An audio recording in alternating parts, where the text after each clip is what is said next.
Matrix, and welcome to Was a Matrix. My name is Luni and I'll be assisting you to get all of your questions and comments through to us. Today we're focusing on your final exam prep for English.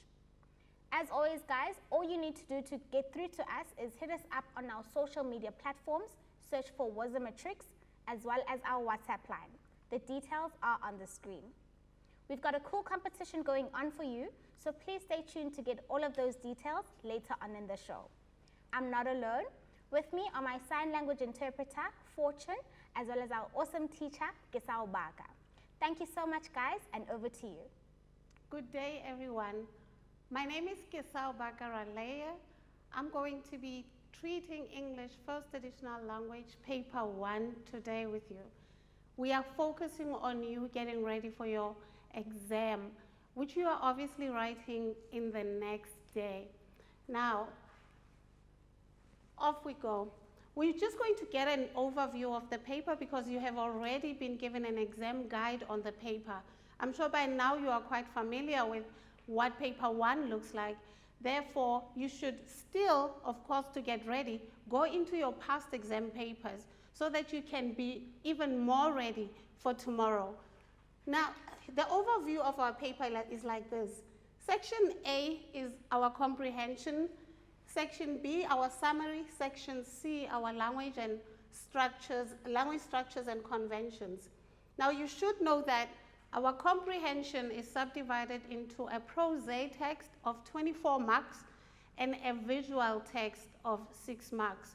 And of course, our summary it weighs 10 marks, but it has language, which weighs 3 marks, and of course, your 7 facts, which weigh 7 marks.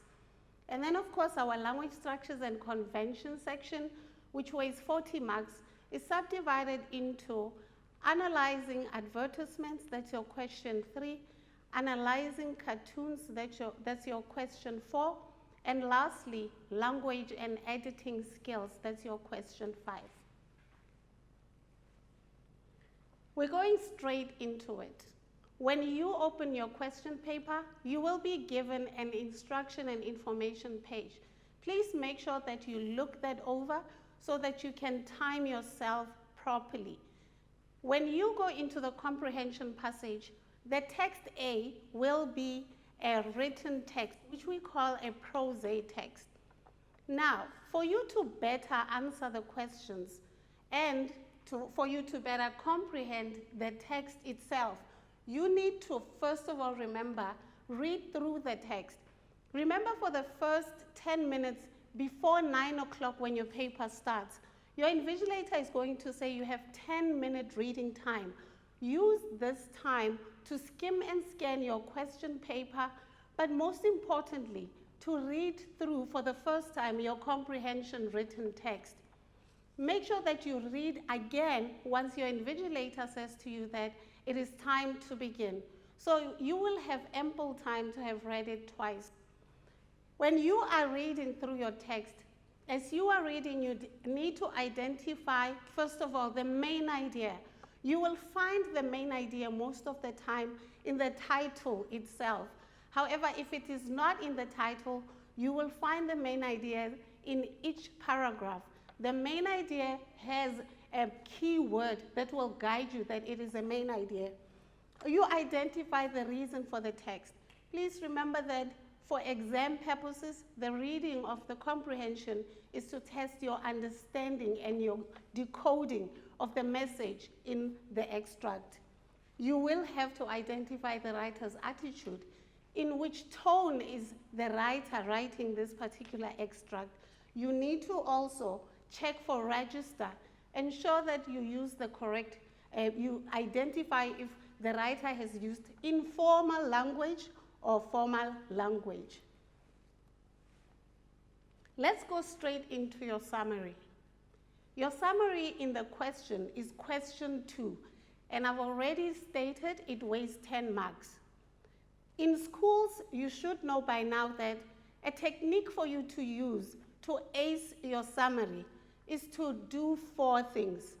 First, after you have identified the topic of your summary, you need to write the topic of your summary. Do not assume that the topic on the extract itself is the topic that you should have for your summary. Read the question. This is where you will find your summary topic. It normally instructs you to write about 7 points or 7 main ideas. Now, there are 4 ways. The first one is to delete the unimportant information. You keep the information that answers the topic. You write, you list, and you write. Those are your 4 steps. Now let us see how you go through those steps in detail. As I've alluded to how you can get your topic, you need to identify the topic by reading the question itself. So you will find the key words in the question for you to know what your topic is. You need to read the passage with the topic in mind so that you write the correct points that the examiner has asked you to list. Ask yourself, what can I leave out? Remember that information that is not connected to the topic is the very information that you need to delete. Please learn to take into the exam room pencils, highlighters, markers, and rulers so that you can use these to delete information that you know has got nothing to do with the topic. Ask yourself, what should I keep? Now, you keep information that is only related to the topic of that day. Ignore unnecessary or trivial information. What I mean by this is that, remember, the purpose of summarizing is to congest a larger piece of extract. So ensure that you do not write, for example, examples that are given. Let us assume that you have been asked to write a summary on how to keep a healthy lifestyle. And one of the statements in your summary extract is, you need to exercise by going to the gym, cycling, or running. Now, in this statement, if you were asked to summarize that particular sentence, you would have to say, you need to exercise. You don't need to give examples of how to exercise. And those, by the way, would be going to the gym, cycling, or running. So when you remove that, you need to realize that you've congested your extract. Also ensure that you do not fit in things like quotations or figurative language or even repetition. Make sure that the aim is to congest. Normally your summary passages, you will be asked to congest them into at least about 60 to 70 words. In your question paper of the summary, you will see that you are given instructions. One of those instructions is use your own words as far as possible. What this means, please, there is a misconception out there that when you are told to use your own words, learners, please avoid coming up with your own new points. Ensure that you stick to the points that have been given in the original extract. How do you use your own words, you may ask? There are several ways. You may either paraphrase, which means that you state the statement that has been given in the way you understand it. You may also, you may replace words with synonyms, for example. Let's say, for example, I give you a statement, smoking is dangerous. We can write that statement in our own words by saying smoking is harmful. This is you using a synonym. For example, that means you've used your own words. You may also remove words, or you may actually add words. But always remember to stick to the fact that the statements that you are given must stick to the original extract. You cannot put in your own words. Do not introduce your opinions. Step 7, count your words.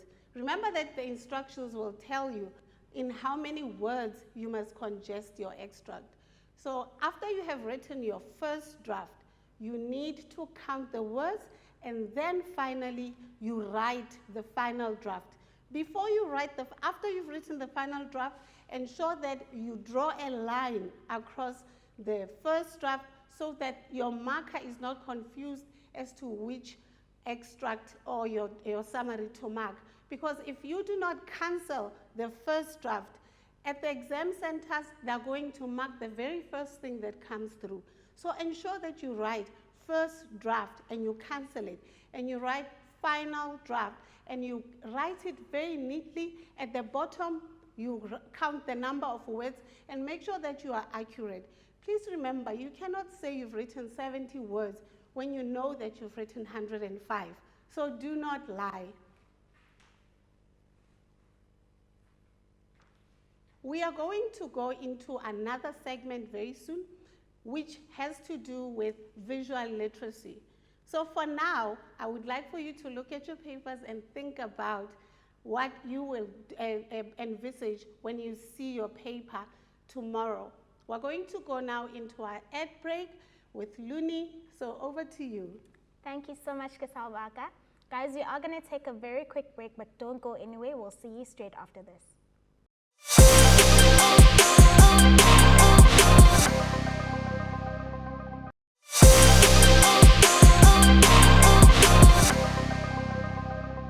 Welcome back from the break, guys. If you've just joined us, we are still assisting you with your final exam prep to help you with the upcoming exam. Well, we've got good news for you. Woza Matrics is bringing you the hashtag WozoWinner competition, where 2 lucky matriculants stand a chance to win 2 gigs of data. All you need to do to enter is visit our Facebook page and all of the details will be there. Thank you so much, Kesaubaka, and over to you. Thank you so much, Luni, and welcome back, learners. Before the break, I told you we would be going into our section C, the language section, and this deals with visual literacy. In question 3, we have analyzing advertisements. Question 4, we have analyzing cartoons. And these are the 2 we will be focusing on today. And then we will go into question 5, language and editing skills. Let us start with analyzing advertisements. Now, for you to be able to analyze advertisements, you need to have within you certain skills. You need to be able, for example, to identify principles of advertising. And by now you should know that the principles of advertising are called the AIDA principles. AIDA stands for A, attention, I, interest, D, desire, and A, action. So these are the principles that advertisers use in order to lure customers or buyers into buying their products. The next thing that you need to do is be able to identify advertising techniques. Advertisers use these techniques to persuade buyers to buy, to attract them towards a particular product. For example, when you go into a shop and your mother has asked you to go and buy a brand of toothpaste, you will go for the one that has the best layout. So for example, they ask you to buy margarine between Rama and another brand, let's say Sunshine D. Of course, you look at the layout, and that is some of the techniques, those are some of the techniques that advertisers use in order to persuade buyers to buy. I will give you an overview of these techniques. They use humor, for example. They use exigency. They use nostalgia. They use lines of appeal. These are some of the techniques which you should by now know. More things that you need to know about advertising are key features of advertisements. What do I mean by key features? I'm talking about font, for example. Advertisers will use large font in order to attract someone into buying their product. So on paper, when you see free, free, free in large font, you will be attracted to that font. Another key feature is target audience. They always will expect only certain people to want that product, And so the way they advertise it, they will use target audience feature. They also use slogans. I'm sure you know that every single product out there that you buy has got a slogan. And I'm sure by now you can even think of so many. A slogan is basically a short, striking statement that is connected to the brand. I will give an example. Everybody will buy KFC because it's what?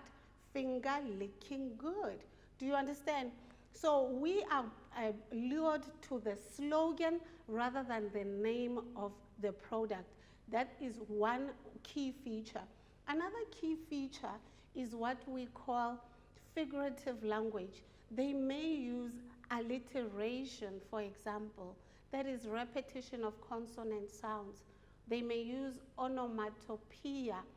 That is when they write a word in the way it sounds. So these are some of the key features that you need to look out for. Punctuation is also quite important. Please learn to also recognize persuasive language.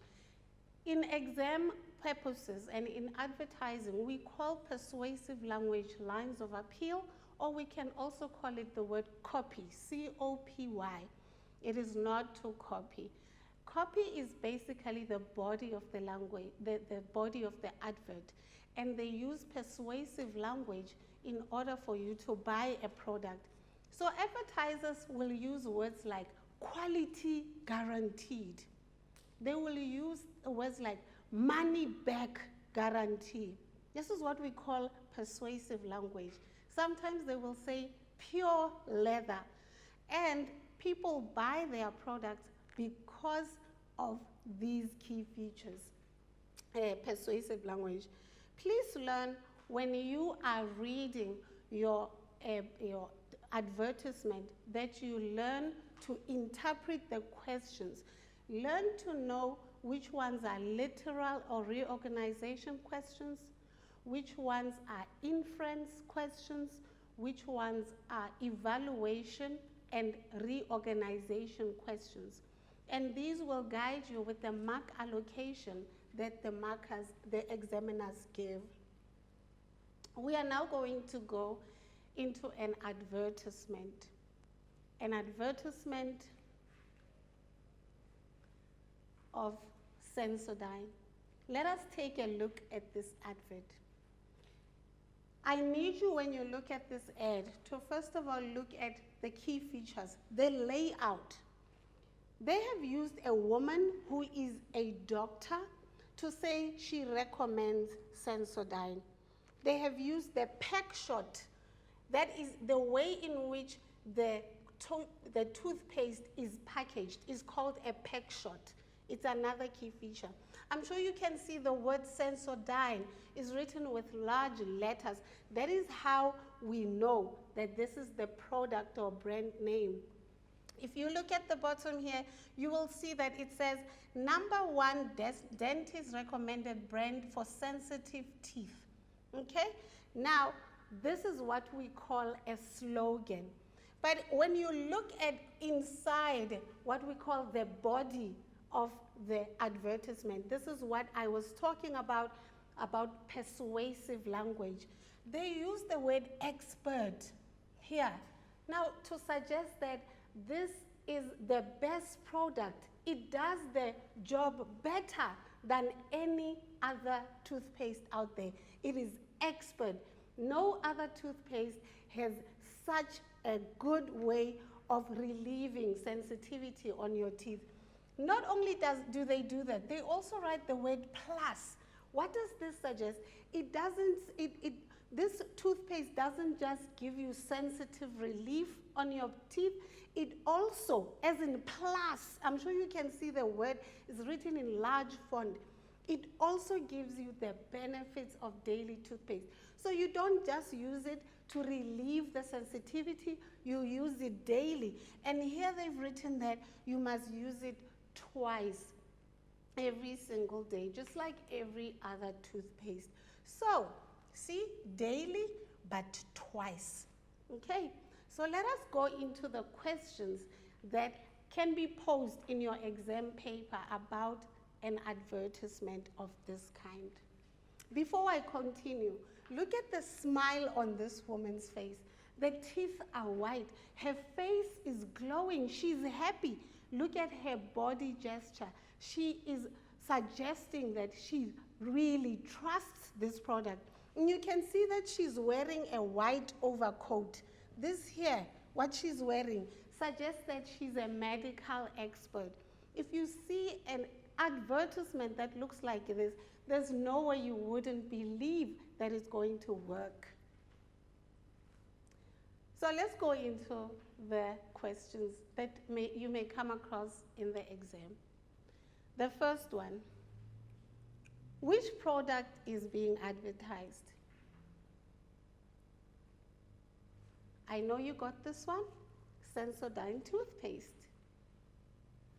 Another question that can come, who is the advert aimed at? This is a key feature where they talk about the target audience or the target market. Please remember, sometimes a product that is sold, let's say for example, Yogi Sip. Now we know a woman as old as me don't go around buying Yogi Sip. Yogi Sip is mostly for children. Now if a question comes to you and they say to you, who is the advert aimed at, and you see Yogi Sip, obviously you will very quickly believe that it's aimed at children. Why would you think that? Because it is the children who are going to consume it. But please remember, the children may consume it, but the parents are the ones who are going to buy that product. So be very careful that when they ask you about target audience and you see a child or children's product, please remember the product target market are the adults who have children who will consume that product and not the children themselves. It's like when they advertise peanut butter, for example. It's not everyone who loves to eat chocolatey, nutty flavored products. So if they say who is the target market, you should be able to say it clearly. People who enjoy chocolate flavored peanut butter. Do you understand? It's not everyone. So be very specific who the target market is. So let us look at the target market for Sensodyne toothpaste. People with sensitive teeth and gums. Okay, now some of you may have written people who use toothpaste or people who brush their teeth. I brush my teeth every day, but I don't have sensitive gums. I don't have sensitive teeth. Therefore, I will not use Sensodyne. I will use another brand. That is why it's very important for you to specify which people, okay? Let us look at the next question of our same advertisement. Why has the advertisers included the picture of the woman? We all saw the woman, right? There she is. There's the woman. Why do you think they've included the picture of this woman? Well, remember when I was explaining, I said to you that she's obviously a medical expert. And how do we know that?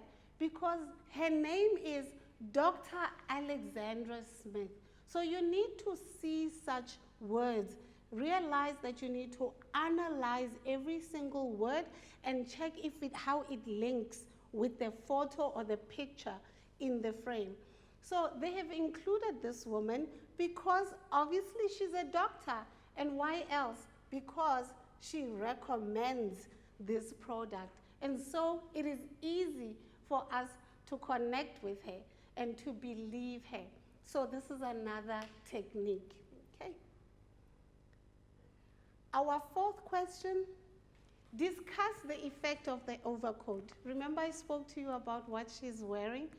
We won't find a teacher like myself, unless I'm a physics teacher, of course, in school, going around the school wearing a white overcoat. When do we see white overcoats?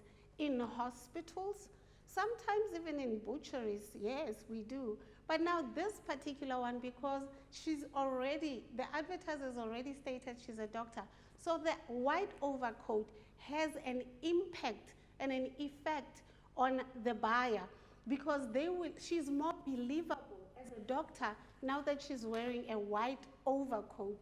So the woman is wearing a white overcoat to suggest that she's a medical expert. Therefore, her opinion can be trusted. Her opinion can be trusted just in the way she is dressed. So you would see in other advertisements, some people come in suits, other people come in sporting equipment. So what the person wears in the ad is quite important. Let us look at the next question. Why have the words expert and plus been written in large font? You see that, expert and plus. I believe as I was explaining to you the techniques and the features of advertising, some of the answers are to attract the buyer's attention. Obviously, when you see plus, you will be attracted to reading more in the ad. Another reason is to emphasize what the product can offer.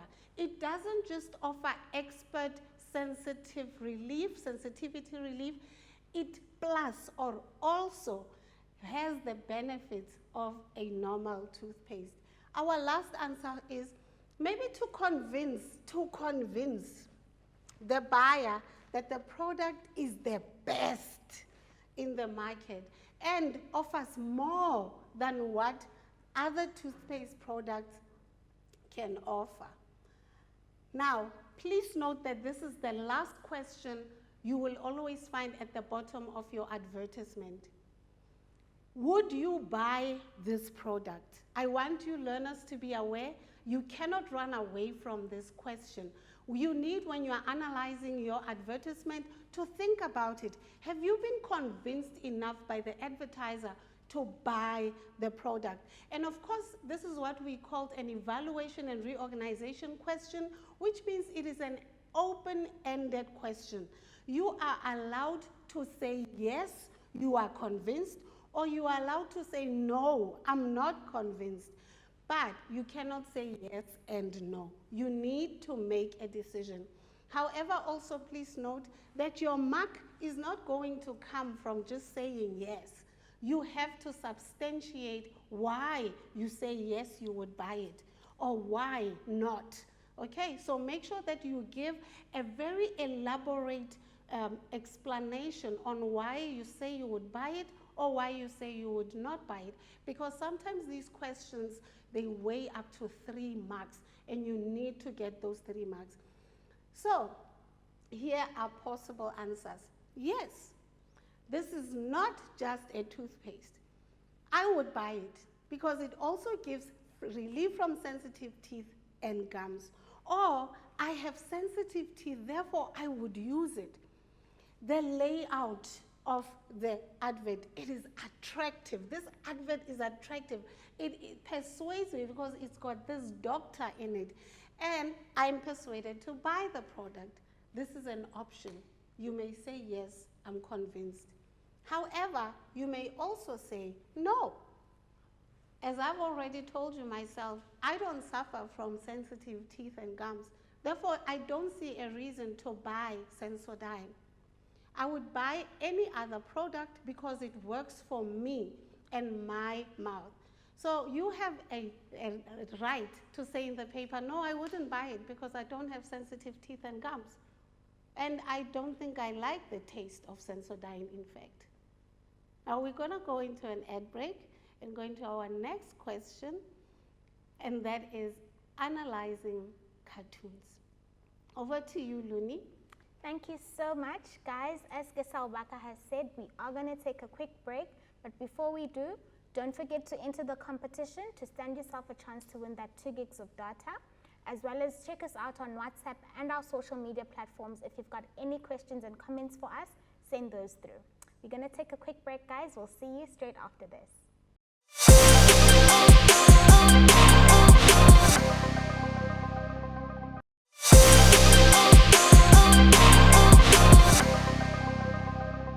Welcome back from the break, guys. We are still assisting you with your final exam prep. As Gesalbaka said before the break, now we're going to analyze a cartoon. So over to you. Hello again. Yes, this is one of my favorite questions. Question 4, analyzing cartoon. A cartoon in the English file paper is a series of frames with each frame telling a story. At the end of the last frame, you will always see what's called a punchline. Now, it's very important for you to know that a punchline may just be there to inform you or to teach you a certain concept. Or a punchline, like you should know by now, is actually a humorous end to a joke. Okay, so with analyzing advertisements, please know that in an advertisement, there are certain aspects that you need to look at. First of all, setting. What is setting? Setting is basically when and where the cartoon takes place. For example, Madam and Eve, we know, takes place in contemporary South Africa, isn't today? And sometimes you look at Zits or Calvin and Hobbes, and their cartoons may take place in a classroom. So know the setting, because your examiners will ask you about setting. Know the objective of the cartoon. What is it aiming to do?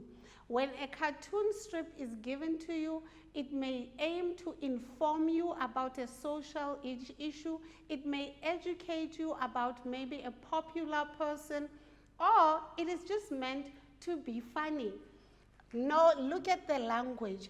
Language is important in cartoon analysis because the cartoonist may make the characters in the cartoon speak in formal register or in informal register. Learn to identify this. Look at the actions. The actions are what we call motion lines. Remember, a cartoon is drawn. Therefore, we may assume that the paper is still. We can know about the actions that are happening in the cartoon through motion lines. Or action can also come with body language, gestures, facial expressions, and therefore we will know what is happening with the characters in the cartoon.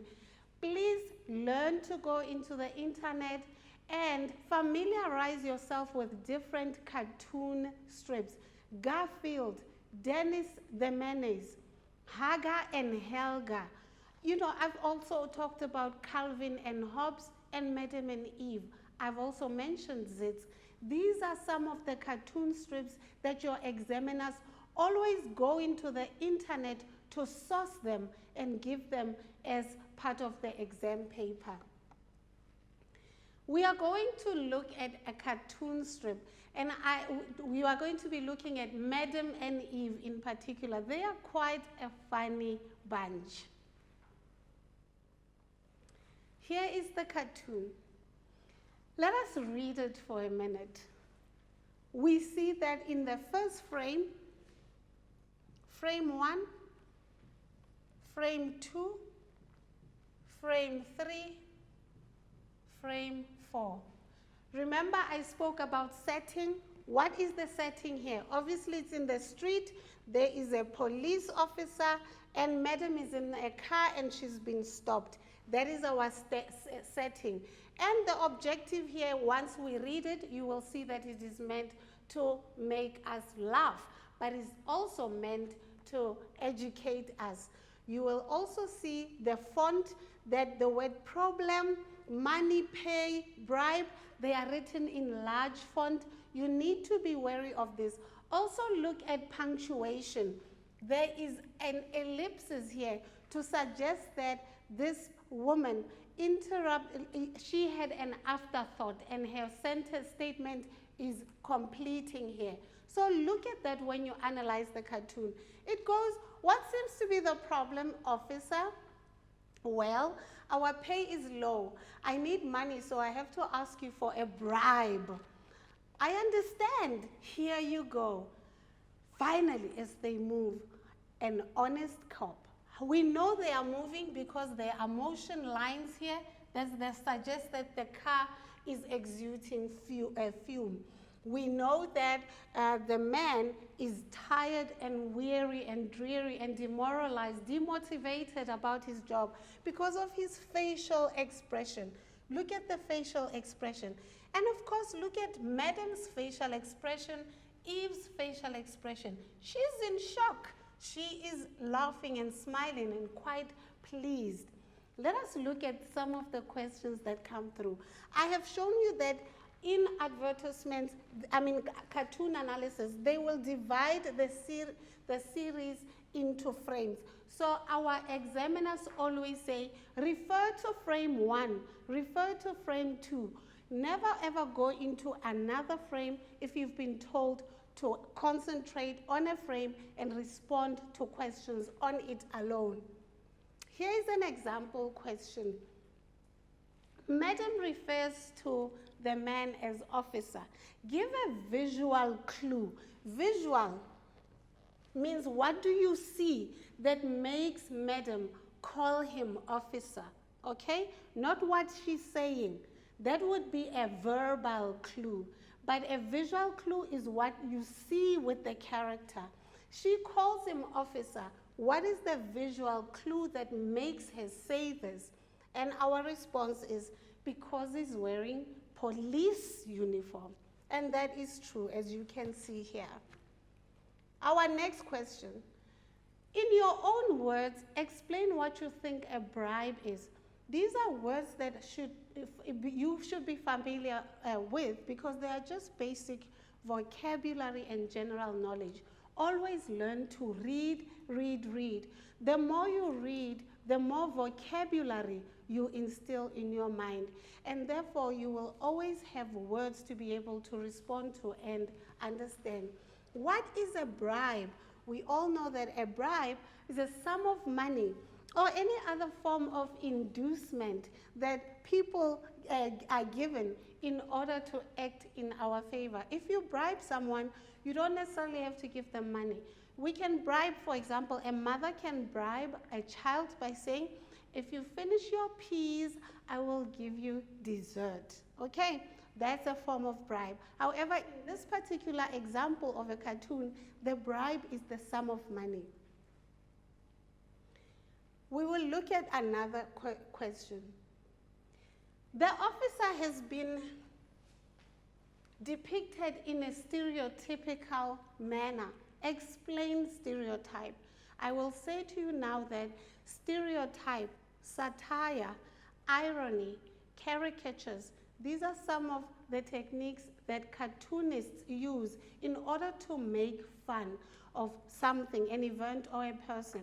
A stereotype is basically a generalized belief that someone is the way they are. So for example, there's a general understanding that teenagers are lazy, untidy, rude, okay? There's also a general idea that girls and boys who are young are always on the phone. That's called stereotyping. However, in this particular cartoon, the man, the police officer, has been stereotyped, and you need to explain what the stereotype is. He's depicted as looking tired and demoralized about his job. I'm sure you can see he is not necessarily fit. He seems to be fat. That's the way he's been drawn, okay? And he's another general idea, a general note about police officers is that they always take bribes. The cartoonist thinks that it is typical of many of police officers in our country. Our second last question. Do you agree that officers of the law should take bribes? This is an evaluation and reorganization question because it is trying to look at what you think in your head and what you believe in your heart. It carries about 2 to 3 marks. That is why you need to give a reason or substantiate your yes or your no. So in this response, I have stated, of course, my opinion. No, they should uphold the law and not break it. Therefore, they should not take bribes. Our very last question, discuss fully the humor and how it has been depicted or created in your frame 4, as well as the cartoon as a whole. Please remember, in analyzing advertisements, there's always that last question: would you buy this product? Just like in cartoons, there will always be that last question: is this cartoon funny? So you have a prerogative to say that no, it's not, or yes, it is. However, remember, with evaluation and reorganization questions, you need to substantiate why you feel this cartoon is humorous or why you feel it is not humorous. Please never ever give a response saying, it's not funny, I don't share the sense of humor of the cartoonist. No, you have to answer in the context of the cartoon itself. So, do you find this cartoon funny? Obviously, it's quite funny because remember, in the cartoon, Madam says at the end, finally, an honest cop. How is this man honest if he's asking for a bribe? Remember, we said that officers of the law should not ask for bribes. Therefore, when this question comes through, you create, the humor is created through irony. It is ironic that Madam says the policeman is an honest cop, yet he's acted in a dishonest way. This is where irony comes. Irony is when you say something, but the opposite of it applies. So it is quite funny that he calls him honest, yet he has acted in a dishonest way by asking for a bribe. That is why we see the look on Eve's face as quite shocked. We are going to go now into question 5. I'm going to give you just an overview of some of the language concepts that are going to come through in your paper. Please, before you write paper 1, make sure that you have a thorough understanding of these vocabulary aspects. Language structures and conventions. Make sure, before you write your paper 1, you revise verb tenses. What are verb tenses? Present, past, future. And of course, their forms, as in the present perfect, the present continuous. These are their forms. Learn to also revise concord. Concord is what we call subject-verb agreement. The bird sings. The birds sing. Make sure that your subject and your verb agree in the sentence. Learn to revise spelling. It is incorrect for you to write things like writing with a double T or smiling with a double L. Please don't do that. Don't write beautiful as if you have a double L at the end. No beautiful, full of beauty, no. Singular and plural forms. Learn to revise these. Question tags and active and passive voice. Please note, learners, all these vocabulary concepts or aspects are grammar aspects, they are going to be in your paper. So learn to know what an active voice sentence and a passive voice sentence looks like. Learn your question tags, okay? Direct and indirect speech. This question carries the most marks in question 5. It carries up to 4 marks because you have to change punctuation, you have to change pronouns, you have to change verb tenses, you have to change modal verbs. Please learn that.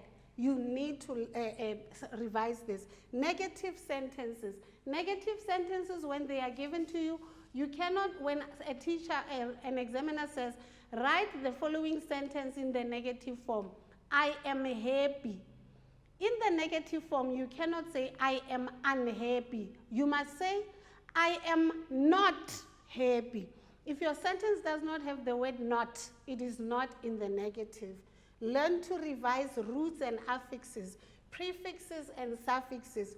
Learn conjunctions. These are parts of speech that we use to combine 2 sentences. Degrees of comparison. Good, better, best. Not good, gooder, goodest. Please. The apostrophe. It's important that you know that an apostrophe can be used for omission in a word didn't, the O is omitted, or for possession, my father's car. Make sure you also revise correct form of verb. Sometimes you will be given a word in brackets and you need to correct the form of that word. Homophones, homonyms. Homophones are those words that sound the same but they are spelled differently. Homonyms are words that are spelled the same but mean different things.